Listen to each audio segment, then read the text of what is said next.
Yuk, premis 1. Jika Asep rajin belajar, maka Asep naik kelas. Berarti bentuknya apa tuh? Jika P maka Q. Nah, kita bisa bikin gitu kan, jika P maka Q. Terus Asep tidak naik kelas atau Asep mendapat hadiah.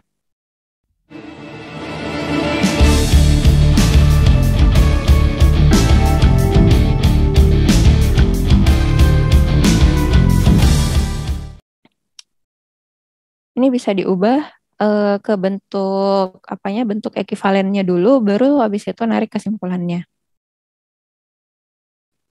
Ayo, adakah yang sudah? Ya, tadi premis 1 itu jika P maka Q. P-nya ini, terus Q-nya Asep naik kelas. Ini P, ini Q. Nah, terus yang premis kedua gimana tuh?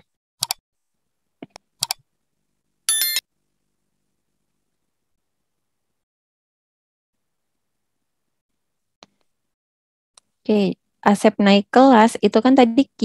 Kalau Asep tidak naik kelas, berarti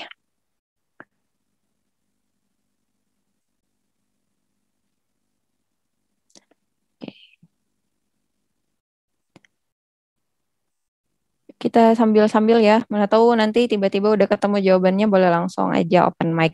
Nah, Asep naik kelas itu Q, berarti kalau Asep tidak naik kelas itu adalah negasi dari Q.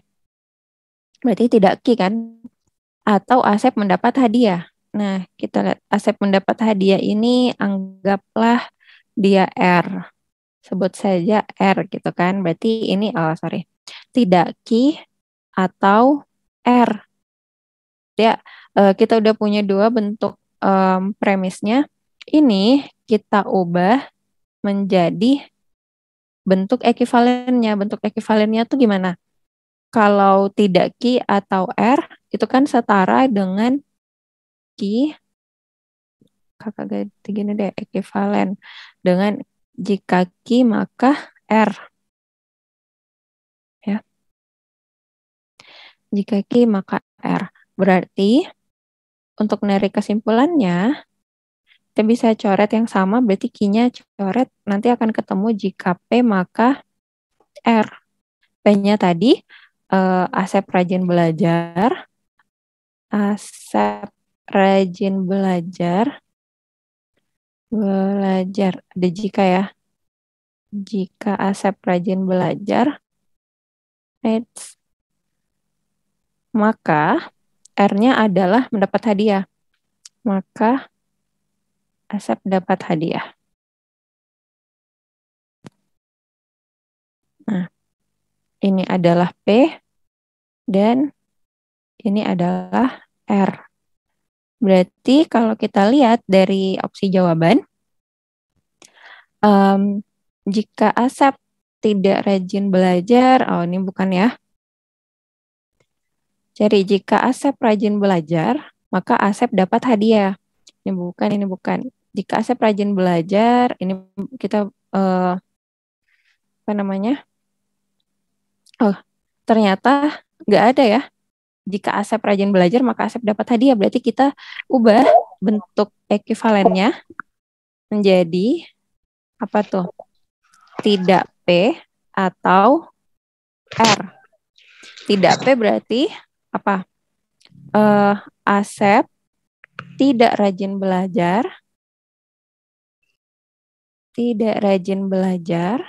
atau dapat hadiah.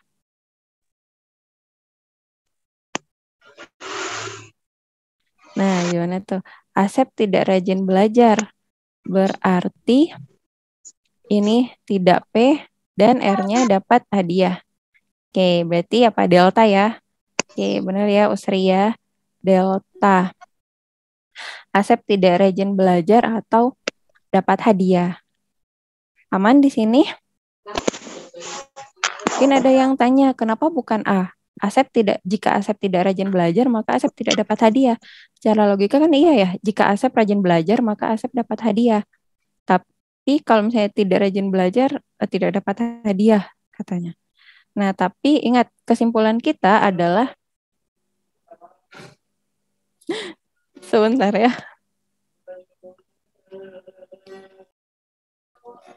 Di sini ada suara yang ganggu nggak?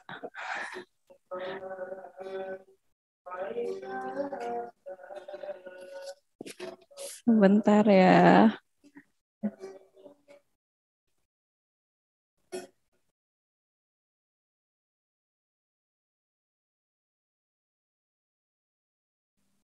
Oke, sorry tadi ada gangguan sedikit di sini. Ini ya, ingat kesimpulan kita adalah jika P maka R, atau dalam bentuk ekivalensinya adalah negasi P atau R gitu kan.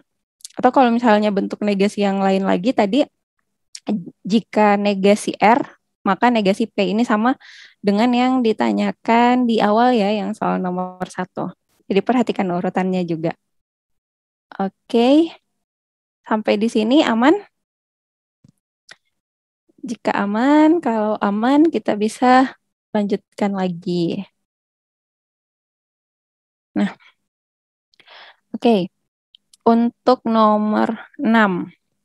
Katanya, jika guru matematika menambah jam pelajaran di hari Rabu, nilai siswa banyak yang meningkat. Berarti ini premis 1 ya. Jika guru matematika nambah jam pelajaran di hari Rabu, nilai siswa banyak yang meningkat.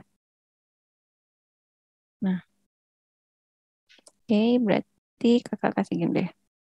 Jika guru matematika nambah jam pelajaran, gini ya, menambah jam pelajaran, ini kita ambil P. Nilai siswa ini sampai di hari Rabu ya. Nilai siswa banyak yang meningkat. Berarti nilai siswa banyak yang meningkat ini Q. Berarti premis 1 kita itu jika P maka Q kan. Terus premis yang kedua, jika nilai siswa banyak yang meningkat, siswa dapat mengikuti kegiatan ekskul. Berarti kesimpulan premis yang kedua, jika banyak yang meningkat ini Q mengikuti kegiatan ekskul ini R. Berarti jika Q maka R. Nah, premis 1 jika P maka Q dan premis 2 jika Q maka R. Berarti kesimpulan yang bisa kita ambil adalah, tinggal coret ya. Ini berarti kesimpulannya adalah jika P maka R. Nah, kita lihat kalau misalnya di opsi jawabannya ada, berarti udah. Tapi kalau misalnya nggak ada itu, berarti kita ubah dulu ke bentuk ekivalennya. Jika P maka R. Jika guru menambah, jika P-nya itu ini ya, jika menambah jam pelajaran, maka R-nya itu apa? R-nya itu maka dapat ikut kegiatan ekskul. Kegiatan ekskul. Kita lihat ada enggak ke guru matematika dan jam pelajaran nilai siswa banyak yang meningkat? Bukan. Guru matematika menambah jika siswa mengikuti kegiatan ekskul? Enggak. Jika guru matematika menambah jam pelajaran, ekskul dibatalkan, salah banget. Siswa dapat mengikuti kegiatan ekskul jika guru matematika menambah jam pelajaran di hari Rabu. Nah, atau nilai siswa banyak yang meningkat jika tidak mengikuti kegiatan ekskul. Kita lihat, jika menambah jam pelajaran, kita lihat ya, jikanya itu di mana kan? Jikanya itu ini ya, jika guru menambah jam pelajaran di hari Rabu, maka siswa dapat mengikuti kegiatan ekskul. Berarti jawabannya di opsi D. Ingat yang yang pertanyaan nomor 1 tadi, itu kan kakak ngubah bentuknya, jikanya kakak ubah ke depan gitu kan. Nah ini justru jikanya bisa juga kita ubah ke belakang, tapi yang pakai jika itu adalah pernyataan P atau menambah jam pelajarannya. Maka dapat ikut kegiatan ekskul. Ini R-nya. Gitu. Jadi ada di opsi delta. Nah, di sini ada yang mau didiskusikan dulu untuk nomor 6. Masih aman? Oke, kalau misalnya nggak ada yang jawab, kakak anggap masih aman ya. Kita lanjut berarti nomor 7. Nah, nomor 7, jika Adi tidak sombong, maka Adi punya banyak teman. Pada kenyataannya, Adi tidak punya banyak teman. Berarti premis premis pertamanya adalah jika Adi tidak sombong, maka Adi mempunyai banyak teman. Nah, tidak sombong ini berarti apa? Ini P-nya, kemudian mempunyai banyak teman, ini Q. Berarti premis 1 bisa kita tuliskan, jika P, maka Q. Tuh, ada yang jawab katanya A. Oke, kita lihat ya. Apakah benar A? Di yang lain gimana? Ada um, ide lain atau ada pendapat lain? Kita lihat premis kedua. Premis keduanya adalah Adi tidak punya banyak teman. Nah, Adi tidak punya banyak teman ini, banyak teman tadi kan Ki ya. Kalau tidak punya banyak teman berarti negasi dari Ki. Ini ya bentuknya. Nah, kesimpulannya tadi ada ya modus tollens nih. Jika P maka Ki, kemudian premis keduanya tidak Ki, berarti kesimpulannya adalah negasi dari P. P tadi Adi tidak sombong. Kalau tidak P berarti Adi pasti sombong. Berarti jawabannya adalah yang A. Benar ya, yang A. Sampai di sini aman? Nomor 7. Oke. Kita bisa lanjut lagi kalau misalnya belum ada yang mau ditanyakan.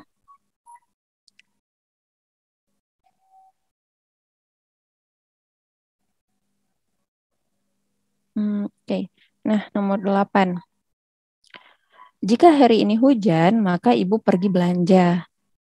Kemudian ibu pergi berbelanja atau ayah nonton sepak bola. Tiga premis lagi. Oh, ada dua premis. Simpulan yang tepat dari pernyataan di atas adalah, nah coba deh sama adik-adik dulu, kakak kasih waktu 2 menit gitu ya, kali ya. 2 menit, silakan dipikirkan dulu kira-kira jawabannya apa nih. Ya, silahkan, silahkan.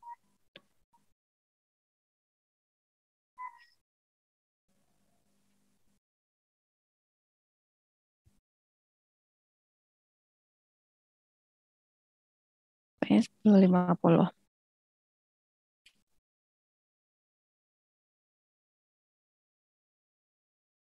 Bisa open mic ya atau lewat chat. Kalau lewat chat nggak mau dikirim ke everyone, boleh DM juga. Ayo, 1 menit lagi. Ada yang udah nemu jawabannya? Cari premis satunya apa, kemudian premis duanya apa. Dan ini kata Muhammad Alfandi jawabannya B. Kita simpan dulu ya. Oke, yang lain gimana?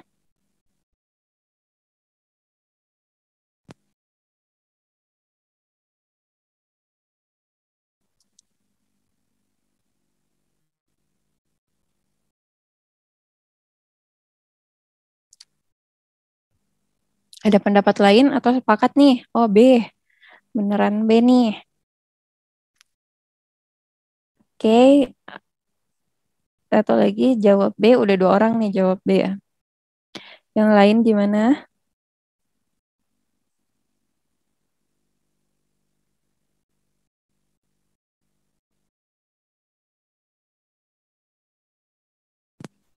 Oke. Nah, em, yang jawab B bersedia nggak bantu kakak nih?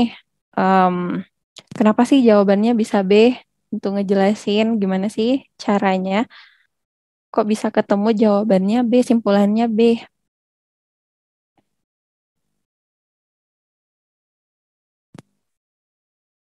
Terus habis ini langsung nggak ada yang mau jawab lagi ya, karena disuruh ngejelasin.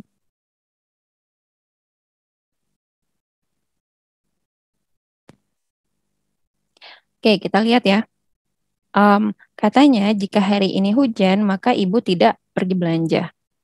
Berarti jika hari ini hujan, ini kita anggap ini P. Kemudian ibu tidak pergi belanja, ini Q. Berarti premis 1, jika P, maka Q. Kemudian premis 2, ibu pergi belanja atau ayah menonton sepak bola di rumah. Q-nya tadi ibu tidak pergi belanja. Kalau misalnya ibu pergi belanja, itu adalah bentuk negasi dari Q.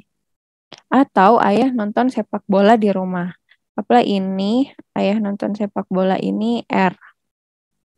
Berarti negasi Q atau R. Ini kita bisa ubah ke bentuk ekuivalennya, berarti jika Q maka R. Berarti kita akan dapat kesimpulannya adalah jika P maka R. Nah, jika P maka R. P-nya tadi adalah hari ini hujan. Berarti jika hari ini hujan,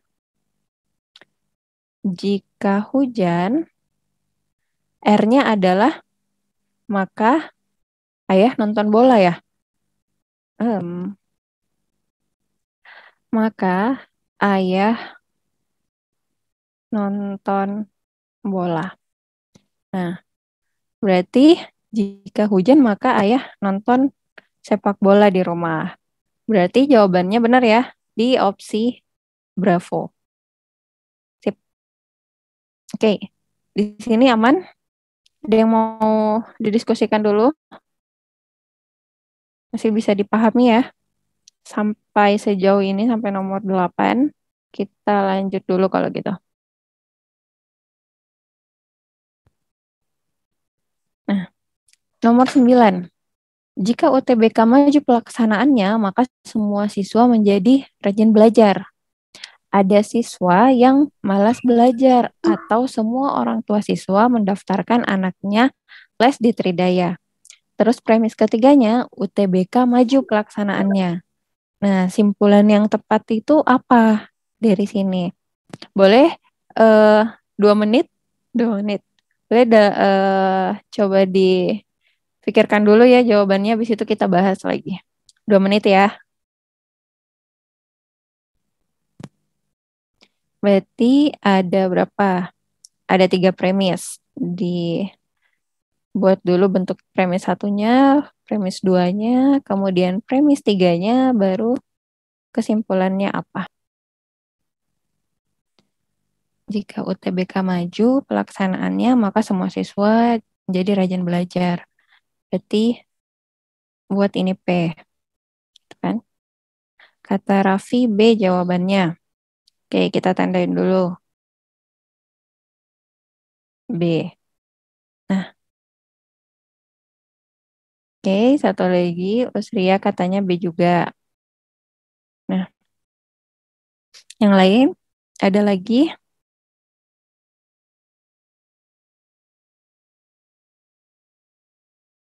Wah, nice ya. 2 menit udah, ini nih udah langsung ketemu jawabannya.